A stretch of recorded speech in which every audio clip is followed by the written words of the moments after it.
Hello दोस्तों, आज की इस वीडियो में हम कहानी के माध्यम से हिंदी पढ़ने की प्रैक्टिस करेंगे। अगर आपने अभी तक पिछले वीडियो नहीं देखे तो देख लें, जिससे कि आपको पढ़ने में आसानी होगी। चलिए वीडियो को शुरू करते हैं। आज हम पढ़ेंगे शेर और बंदर की कहानी। चलिए शुरू करते हैं। एक जंगल में एक शेर रहता था। उसी जंगल में एक लोमड़ी भी रहती थी, जो शेर की असिस्टेंट थी। लोमड़ी जंगल में जानवरों का पता लगाती थी और आकर उसकी सूचना शेर को दे देती थी।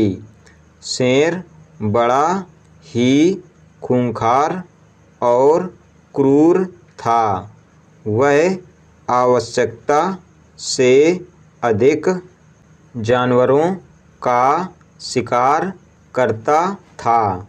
शेर शिकार किए गए जानवरों में से कुछ को खा लेता था और पेट भरने पर बाकी जानवरों को वैसे ही छोड़ देता था।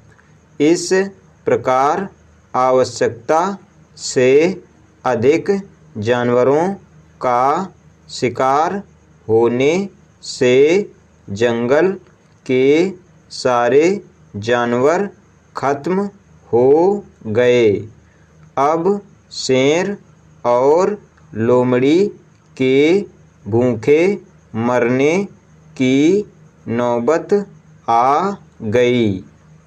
शेर ने लोमड़ी से कहा कि वह जाकर जंगल के आसपास दूसरे जानवरों का पता लगाए, जिससे शेर का और लोमड़ी का दोनों का पेट भर सके।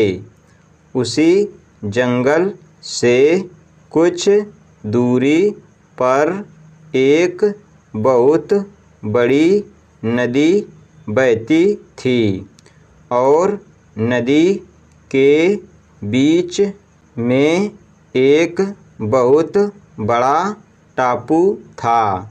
उस टापू पर सारे शाकाहारी जानवर जैसे हिरण, खरगोश, बंदर, बकरी आदि सदियों से रहते आ रहे थे। नदी से घिरा होने के कारण टापू पर कोई दूसरा बाहरी जानवर नहीं आ पाता था। लोमड़ी शेर की आज्ञा मानकर जानवरों का पता लगाने निकल पड़ी। उसे अपने जंगल में कोई भी जानवर नहीं मिला। थक हार कर लोमड़ी नदी किनारे बैठ गई। तभी उसकी नज़र दूर बने टापू पर पड़ी। लोमड़ी ने सोचा, अवश्य ही इस टापू पर कुछ जानवर रहते होंगे।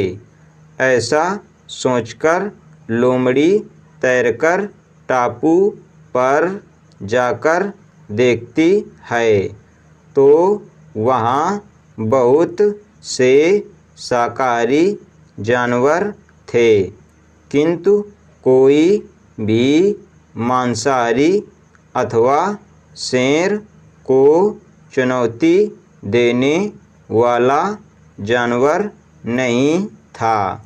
यह देखकर लोमड़ी बहुत खुश हुई और अपने जंगल लौटकर उसने शेर को सारी बात बतलाई। लोमड़ी की बात सुनकर शेर बहुत खुश हुआ और उसने लोमड़ी को शाबाशी दी। दूसरे दिन शेर लोमड़ी के साथ उस टापू पर जानवरों का शिकार करने के लिए पहुंच गया। टापू पर शाकाहारी जानवरों को देखकर शेर के मुंह से लार टपक रही थी। उसने एक ही दिन में बहुत सारे जानवरों को मार डाला और कुछ जानवरों को खाकर बाकी जानवरों को छोड़ दिया। शेर लगातार 2 दिन इसी तरह शिकार किया। टापू के सारे जानवर शेर से बुरी तरह डर गए और सभी ने एक सभा बुलाई। सभा में शेर से बचने के उपाय पर चर्चा हुई। सभी ने अपने अपने सुझाव दिए। सभा में एक बूढ़ा बंदर भी था जो अपनी बुद्धिमानी के लिए जाना जाता था। सारे जानवरों ने उस बूढ़े बंदर से सुझाव मांगा। बूढ़े बंदर ने कहा, इस प्रकार अगर हम डरकर भागते रहे तो हम में से कोई भी नहीं बचेगा। हमें सूझबूझ के साथ इस शेर का सामना करना पड़ेगा।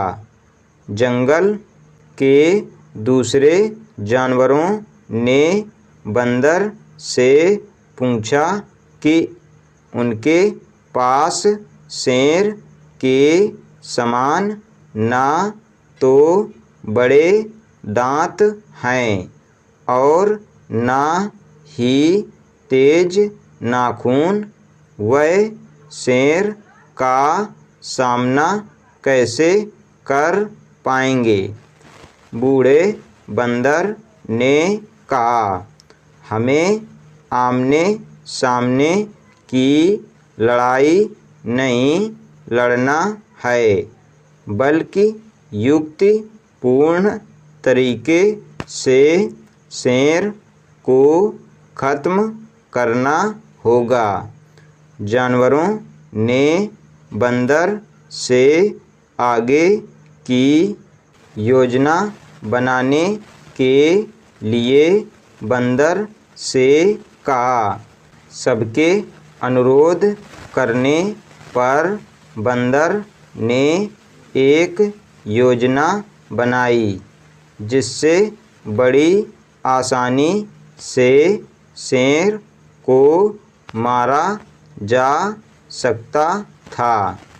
जंगल के सभी जानवरों ने मिलकर एक गहरा गड्ढा खोदा और उस गड्ढे को घास फूस और पत्तियों से भर दिया, जो देखने में समतल जमीन की तरह दिखाई दे रहा था। शेर के आते ही सारे जानवर गड्ढे के सामने की तरफ चले गए। शेर ने जैसे ही जानवरों को देखा उसकी भूख जाग गई और वह जानवरों का शिकार करने के लिए उनकी तरफ भागा। जैसे ही शेर गड्ढे के ऊपर से निकला, घास फूस और पत्तियों के दब जाने से शेर गहरे गड्ढे में गिर गया। शेर ने गड्ढे से निकलने का बहुत प्रयत्न किया, किंतु गड्ढा अधिक गहरा होने से लाख कोशिश करने के बाद भी वह गड्ढे से नहीं निकल सका। शेर के साथ साथ उसके पीछे भागते हुए लोमड़ी भी गड्ढे में गिर गई। भूख और प्यास से शेर और लोमड़ी दोनों की गड्ढे में ही मौत हो गई। इस प्रकार बंदर और जानवरों की चालाकी से उन्हें शेर से मुक्ति मिली और सभी जानवर पहले की तरह हंसी खुशी से रहने लगे। शिक्षा। बुद्धिमानी से बड़ी मुसीबत का सामना आसानी से किया जा सकता है। आज हमने पढ़ा शेर और बंदर की कहानी। अगर आपको ये वीडियो पसंद आए तो वीडियो को लाइक करें, हमारे चैनल बच्चों की शिक्षा को सब्सक्राइब करें। धन्यवाद।